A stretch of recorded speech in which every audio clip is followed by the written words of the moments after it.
Halo teman-teman, kita bertemu lagi di pertemuan Notes. Hari ini kita akan membahas tentang perkembangan peserta didik, yaitu kita akan fokus pada prinsip-prinsip perkembangan dan karakteristiknya. Oke, di sini kita akan membahas tentang mata kuliah, yaitu tentang psikologi pembelajaran. Tapi di sini, psikologi di sini, kita akan bahasnya itu pada perkembangan, bukan perkembangbiakan ya, tapi pada perkembangan peserta didik. Nah, yang pertama, kita akan membahas tentang prinsip-prinsip perkembangan dan karakteristiknya. Itu yang satu adalah perkembangan yang melibatkan perubahan. Oke, di sini perkembangan itu akan dibagi jadi dua. Pada perubahan itu dibagi jadi dua. Kuantitatif itu yang bisa diukur, peningkatannya berapa, lah itu yang disebut dengan pertumbuhan. Mungkin kuantitatif di sini, pertumbuhan, maka pada tinggi badan, berat badan. Itu ada pada perubahan kuantitatif, karena dia bisa diukur. Tinggi badan bisa diukur berapa tinggi badannya, berapa sentimeter. Untuk berat badan kita bisa mengukurnya, berapa beratnya, berapa kilogram. Nah, maka ini disebut perubahan secara kuantitatif. Perubahan yang kedua yaitu adalah perubahan secara kualitatif. Nah, di sini perubahan kualitatif itu perubahan yang tidak bisa kita ukur secara pasti. Ini berapa kilo, berapa senti, atau berapa meter, kita nggak bisa ngukur. Oleh karena itu disebut dengan perubahan kualitatif. Di sini perubahan kualitatif pada perkembangan anak itu adalah pada perkembangan, yaitu mungkin dari perkembangan secara psikisnya, dari pemikirannya, entah itu dari sikapnya. Nah, di sini pada perkembangan ini itu ditandai dengan adanya perubahan fungsi yang bersifat progresif. Nah, perubahan dalam perkembangan ini terjadi karena adanya dorongan dalam diri individu untuk menyesuaikan diri dengan lingkungan. Maka di sini seperti yang saya sebutkan tadi, maka di perkembangan ini lebih ke psikis, maka lebih ke kedewasaan. Anak ini tingkat kedewasaannya seperti apa? Yang bisa kita ketahui kalau di jenjang SD itu kan kita bisa tahu kedewasaan anak di kelas 1 itu jelas berbeda dengan anak yang sudah kelas 4 SD. Anak-anak yang masih kelas 2 SD jelas berbeda perkembangan tingkat kedewasaannya dengan anak-anak yang kelas 6 SD. Nah, maka dari itu, maka perkembangan perubahan di sini terjadi secara kualitatif. Oke, kita lanjut. Prinsip-prinsip perkembangan yang kedua itu adalah perkembangan awal lebih kritis daripada perkembangan selanjutnya. Maksudnya apa? Maksudnya di sini kita ambil contoh. Saat anak berusia 0 sampai 5 tahun itu adalah saat yang paling kritis bagi perkembangan anak selanjutnya. Maka biasanya para orang tua dokter anak itu menyebut anak yang usia 0 sampai 5 tahun itu ada pada di masa golden age, di masa keemasan. Nah, di sini apa yang mempengaruhi perkembangan anak ini? Kenapa kok lebih kritis pada perkembangan awal daripada perkembangan selanjutnya? Nah, kita bahas di sini. Ada beberapa kondisi yang dapat mempengaruhi dasar awal perkembangan ini.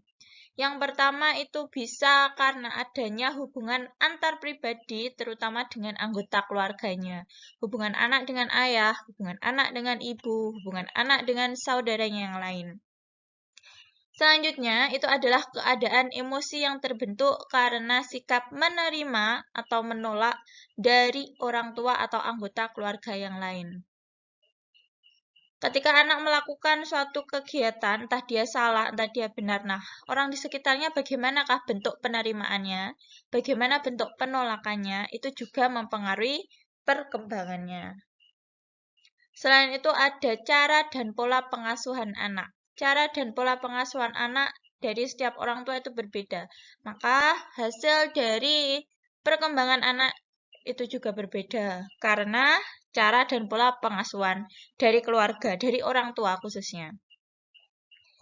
Dan yang terakhir adalah latar belakang keluarga. Di sini latar belakang keluarga ada banyak sekali, tidak hanya ekonomi. Mungkin dari segi bahasa, mungkin dari segi budaya, mungkin dari segi sosialnya seperti apa, hubungan dari anak itu bagaimana. Nah, di sini itu adalah latar belakang anak itu juga sangat penting dalam perkembangan awalnya dia, yang dapat mempengaruhi dari perkembangan anak selanjutnya. Oke, udah jelas ya teman-teman. Kita lanjut. Itu yang ketiga. Prinsip ketiga itu adalah perkembangan merupakan hasil proses kematangan dan belajar. Nah, kalau ini menurut teori konvergensi yang dikemukakan oleh Stern, perkembangan seseorang merupakan hasil proses kematangan dan belajar. Sementara itu, teori empiris berpendapat bahwa perkembangan seseorang terutama ditentukan oleh faktor lingkungan tempat anak itu berada dan tumbuh kembang, termasuk di dalamnya lingkungan keluarga, sekolah, dan belajar anak. Nah, di sini untuk proses belajar, proses kematangan di sini, itu anak tidak hanya mencakup pada di lingkungan keluarga, tapi mereka sudah ke yang lebih luas lagi, ke lingkungan sekolah maupun ke lingkungan sekitar.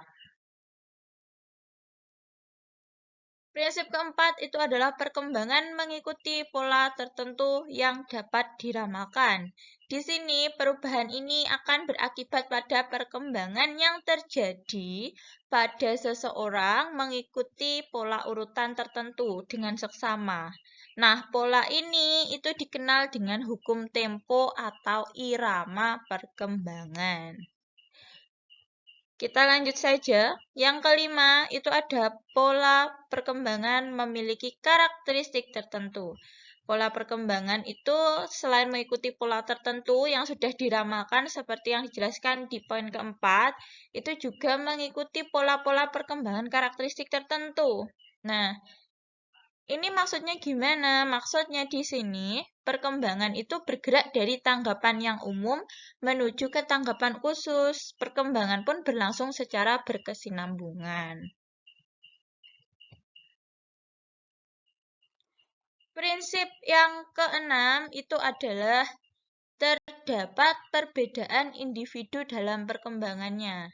Jadi setiap individu itu berbeda, apalagi anak. Jadi setiap anak itu adalah individu yang unik antara satu dengan yang lainnya. Walaupun anak itu kembar. Walaupun anak itu kembar, di luar kelihatan sama, tapi ketika kita lihat di perkembangan, ketika kita lihat ke kepribadiannya, itu jelas berbeda.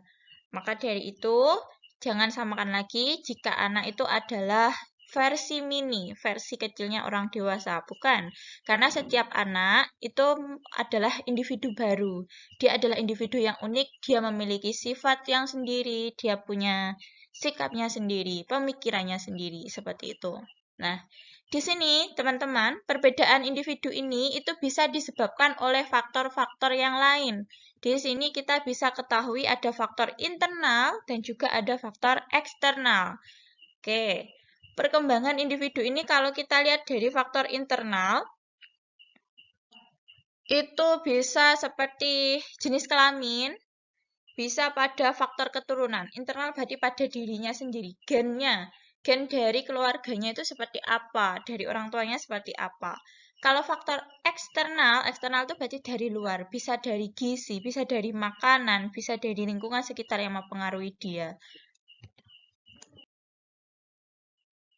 Yang ketujuh, prinsip yang ketujuh, itu adalah setiap metode perkembangan memiliki karakteristik khusus. Jadi, setiap anak, seperti poin yang keenam tadi, kelima, keenam itu tadi, setiap anak atau peserta didik adalah individu yang berbeda. Jadi, mereka harus diperlakukan beda secara individual. Tidak bisa kita samaratakan. Nah, dengan memperhatikan karakteristik khususnya pada setiap periode perkembangan, itu pada setiap anak, pada setiap periodenya, pada setiap tahapan perkembangannya, di sini, maka diharapkan itu kita mendapat gambaran mengenai apa yang akan terjadi sehingga dapat menyikapinya dengan tepat dan mampu membantu perkembangan anak itu secara optimal. Prinsip yang ke-8 itu adalah terdapat harapan sosial pada setiap periode perkembangannya. Maksudnya bagaimana? Di sini, di setiap periode perkembangan itu kan terdapat harapan sosial, harapan dari sosial masyarakat. Berarti harapan masyarakat, kalau dia berada di usia sekian, harapannya sekian. Dia di usia, mungkin di usia 6, kelas 1, dia diharapkan udah bisa baca. Di kelas 2, diharapkan udah bisa penjumlahan pengurangan. Di kelas 3, dia udah bisa perkalian. Nah, di setiap tahapan ini loh, ini terdapat harapan dari sosial, harapan dari masyarakat. Nah, di sini peserta didik yang mengalami keberhasilan saat berhasil di setiap tahapannya di sini, menyelesaikan tugas perkembangannya di sini, itu mereka pasti akan mengalami rasa bahagia. Tapi sebaliknya juga, peserta didik yang mengalami kegagalan atau kekurangan keberhasilan pada tahap di kelas 1 harusnya bisa membaca, udah bisa menulis. Yang sudah bisa menyelesaikan tugasnya, mereka akan bahagia. Tapi ketika mengalami kegagalan, tidak bisa menyelesaikan pada tahap perkembangannya ini, tidak bisa menyelesaikan tugasnya, mereka akan merasa kurang bahagia. Dan hal ini, kekurangan ini bisa menghambat ke perkembangan selanjutnya. Contoh, ketika di kelas 1, mereka belum bisa membaca sama menulis. Di kelas 2, tuntutannya mereka harus sudah bisa, kalau misalkan di bahasa Indonesia, harus bisa membuat paragraf, membuat kalimat.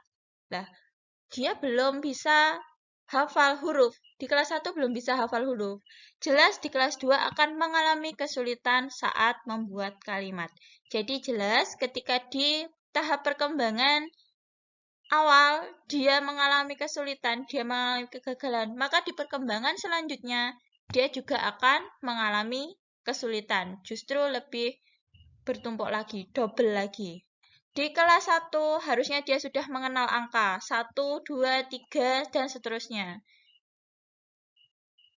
Naik ke kelas 2. Bagi anak yang sudah bisa naik ke kelas 2, sudah bisa mengenal angka, naik ke kelas 2, mendapatkan materi penjumlahan, dia akan lancar. Tapi, jika anak yang di kelas 1 dia belum hafal dengan angka, naik ke kelas 2 penjumlahan, dia akan bingung. Karena dia belum bisa mengenal sebuah angka. Ini adalah contoh kritis dari perkembangan anak jika setiap tahapannya itu harus dia bisa menguasai, diusahakan bisa menguasai. Nah, tugas kita itu adalah membantu mereka berhasil dalam setiap tahapan. Teman-teman, kita lanjut ke prinsip yang ke-9, itu adalah setiap perkembangan mengandung bahaya potensial atau resiko. Bahaya potensial atau resikonya ini tuh terjadi karena peralihan antar periode perkembangan, yaitu periode perkembangan sebelumnya ke periode perkembangan selanjutnya.